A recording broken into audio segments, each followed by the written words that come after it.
bonnes et la famille. C'est là où le bas blesse. Parce qu'on a vu des bonnes, quand elles travaillent pendant utiliser les domestiques, et surtout aussi empêcher la domestication des enfants. Ça, c'est le travail des enfants. Pour que le gouvernement mauritanien accepte, je vais dire, accepte de prendre des mesures. Elle a demandé aux voisins, est-ce qu'en Mauritanie, il y a une association des Maliens qui peuvent quand même s'occuper. Quand le monsieur lui a dit oui, je peux chercher les gens, il est... Je veux commencer d'abord à souhaiter toutes les femmes bonne fête de femmes. Et à cette occasion que nous avons organisé cette journée de femmes contre la résilience. Parce que les femmes aujourd'hui ils souffrent beaucoup. Elles souffrent par rapport à cette injustice que nous vivons. Hein. C'est l'injustice qui est là.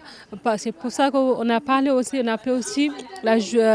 les travaux domestiques. Par exemple, les travaux domestiques, elles sont moins respectés. Les gens les considèrent comme un travail comme les autres. Alors qu'ils ont le droit de s'exprimer. Ils ont le droit de travailler comme les autres. Ils ont le droit à un minimum, ce qui est le contrat, être reconnu. Hein? Avoir une assurance. Si jamais ils ont des accidents de travail, qui va les prendre en charge?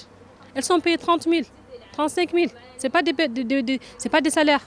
Donc, je invite les femmes et l'État de faire une plaidoyer pour les femmes domestiques. C'est pour ça que moi, aujourd'hui, je rends hommage aux femmes domestiques. Comme on dit, les chakras, les bols, c'est des femmes à s'allier.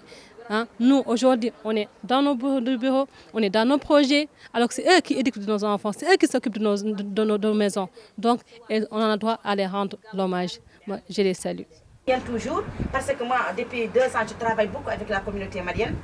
Et la bonne là, aujourd'hui, j'ai été conviée par cette association qui a vraiment touché à un sujet très important, qui est la domestication des filles. En Mauritanie, nous avons remarqué qu'il n'y a pas un cadre juridique, ni un cadre législatif, ni un cadre social qui régit vraiment le droit de ces femmes domestiques. Et la plupart du temps, ces femmes domestiques sont des mineurs.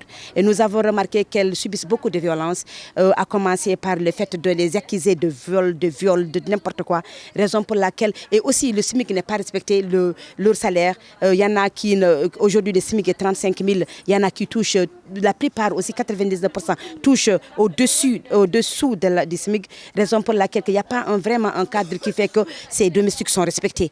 Et du coup, nous voulons faire un appel solennel à l'État mauritanien de revenir sur la question des domestiques et vraiment de veiller à ce qu'il y ait un cadre juridique qui peut assurer la sécurité de cette question, c'est-à-dire des domestiques. Concernant cette femme de la fête de 8 mars, on va parler un peu du problème des domestiques qui se trouvent en Mauritanie. J'ai vu de ces domestiques, il y a des gens qui les prennent mais ils ne sont pas pris comme il faut. Il y a des gens qui prennent des domestiques soi-disant, ils s'en fichent. Ils ne donnent pas à manger, ni boire, ni quand ils sont malades, ils payent de leur ordonnance de leur propre poche. Or que ça ne doit pas se faire. Quand tu prends une bonne chez toi, tu dois l'installer comme toi, comme ton enfant. Tu dois la mettre à l'aise. Elle doit travailler, elle doit avoir 2 heures de travail, 2 heures de repos. 1 jour de week-end dans la semaine ou 2 jours dans 15 jours. Pour aller visiter sa famille, s'arranger elle-même pour laver ses habits, pour être avec ses collègues, son entourage. Quand ils se retrouvent, ils ont une journée de retrouvailles. Il faut qu'elle fasse ce journée pour se distraire elle-même, pour se soulager un peu du travail qu'elle a resté derrière son dos. On a dit ça.